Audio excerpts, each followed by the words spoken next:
মাথায় কাফনের কাপড় পরে মৃত্যুর সাথে অ্যাপয়েন্টমেন্ট নিয়ে রাস্তায় নামবো। মৃত্যুর সাথে অ্যাপয়েন্টমেন্ট, মানুষ স্পিকার, ওদেরকে এটা বুঝতে হবে। এই তো আমাদের রাজনৈতিক জীবনের ইতিহাস। ওরা আবার গণতন্ত্রের কথা বলে, ওরা গণতন্ত্রের কথা বলে। মানুষ স্পিকার, আমি ওই গণতন্ত্রে বিশ্বাস করি না, আমি ওই গণতন্ত্রে বিশ্বাস করতে চাই না। এইখানে বসা ছিলেন খালেদা জিয়া, এইখানটা বসা ছিলেন। কি অপরাধ করেছিলাম আমরা? 30 লক্ষ শহীদের রক্ত দিয়ে যারা নিয়েছিল, যারা 2 লক্ষ মামনের সম্ভব নিয়েছিল মুক্তিযুদ্ধের সন্তান হিসাবে, আমরা কি তাদের ঘৃণা করতে পারি না? আমরা ঘৃণা করেছিলাম, বলেছিলাম নারায়ণগঞ্জের পবিত্র মাটিতে আমরা গোলাম আজমকে অবাঞ্ছিত ঘোষণা করেছিলাম। এই পার্লামেন্টে ওই চেয়ারে বসে দাঁড়িয়ে ম্যাডাম খালেদা জিয়ার ব্যাপারে 2টা ছবি প্রদর্শন করেছিলাম। উনি আমাকে বলেছিলেন সেদিন, উনি আমাকে বলেছিলেন তোকে আমি দেখে নিব। আমি ভেবেছিলাম হয়তো অন্যভাবে দেখবেন, ক্ষমতায় আসতে জেল জুলুম দিবেন। এটা আমাদের কাছে কোনো ব্যাপার না। জেল, আমি 1980 সাল থেকেই, আমার যখন বয়স 19 বছর, তখন থেকে জেল খাটার অভ্যাস আছে। কিন্তু সেদিন জেল দেন নাই। নারায়ণগঞ্জে বোমা হামলা করেছিলেন 16 জুন 2001। 16 জুন 2001। আপনি ডিপ্টি স্পিকার, 2 মিনিটের মধ্যে শেষ করবেন। আপনি সেটা সাক্ষী আছেন। সেদিন আমাদের বহু সিনিয়র নেতারা গেছিলেন, মাংসের টুকরা হয়ে গেছিল। বাংলাদেশের সবচেয়ে বড় বম ব্লাস্ট হয়েছিল। যারা বাইরে খেলছেন আমার নেত্রীকে আঘাত করার জন্য, তাদের উদ্দেশ্যে বলতে চাই, আমরা কিন্তু ভয় পেয়ে সেদিন বলি নাই যে আমাদেরকে বাঁচান।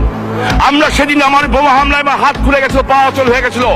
আমরা বলেছিলাম শেখ হাসিনাকে বাঁচান, কারণ শেখ হাসিনা আমার আগামী দিনের ভবিষ্যৎ।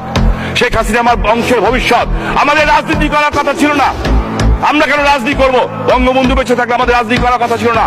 আমাদের শৈশব যৌবন ওরা সব কেড়ে নিয়েছে। তাই আমি আজকে আপনাদের কাছে উদাত্ত আহ্বান জানাতে চাই। একটা ঘটনা বলে আমি শেষ করবো। মাননীয় স্পিকার, আমরা যখন রাজনীতি 80-75-এর পরে আমরা রাজনীতি বুঝতাম না। সত্য, এই পার্লামেন্ট আমাদের কাছে পবিত্র জায়গা, এখানে অসত্য কথা বলা উচিত না। আমাদের রাজনীতি তখন ছিল একটাই, জিঘাংসা, প্যালেস্টাইনি যুবকদের মতো। হত্যার বদলে হত্যা, মারের বদলে মার, হিটের বদলে হিট, এই ছিল আমাদের সোজা সাপটা বাংলা কথা। এর বাইরে কিছু বুঝতাম না। আমার নেত্রী দেশে ফিরলেন, নেত্রী ফিরলেন। সেই নেত্রীর সাথে আমরাও তো ছিলাম রাস্তায়, এখানে আমাদের সিনিয়র নেতারা সবাই ছিলেন। গণতন্ত্রের, মানবাধিকারের হুলি বড়ায় যারা, একটা মানুষ তার বাসার সামনে, যেখানে তার বাবা মা ভাই সবাইকে মেরে ফেলা হয়েছে, চিৎকার দিয়ে কাঁদছিল হাত তুলে।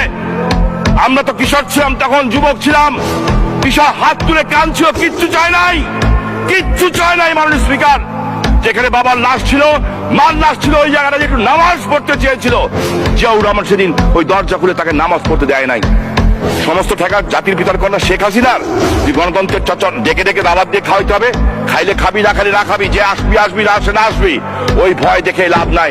এইটার 75 সন হবে না। এইবার হয়তো প্রধানমন্ত্রীর কথাও শুনবো না। পরিষ্কার ভাবে বলতে চাই, এইটার প্রধানমন্ত্রীর কথাও শুনবো না। কারণ এইবার আমরা যারা এখানে সংসদ সদস্য আছি, আওয়ামী লীগের নেতাকর্মীরা আছি, এইবার ইনশাল্লাহ বাংলাদেশকে বাঁচানোর জন্য, নেত্রীকে বাঁচানোর জন্য, ভবিষ্যৎ বাংলাদেশকে মাথা উঁচু করে দাঁড়ানো করার জন্য, 2 মিনিট বলুন, তারা উঁচু করে দাঁড়ানোর জন্য মাথায় কাফনের কাপড় পরে মৃত্যুর সাথে অ্যাপয়েন্টমেন্ট নিয়ে রাস্তায় নামবো। মৃত্যুর সাথে অ্যাপয়েন্টমেন্ট, মাননীয় স্পিকার, ওদেরকে এটা বুঝতে হবে। আমাদের কথা যদি হালকা ভাবে না নেয়,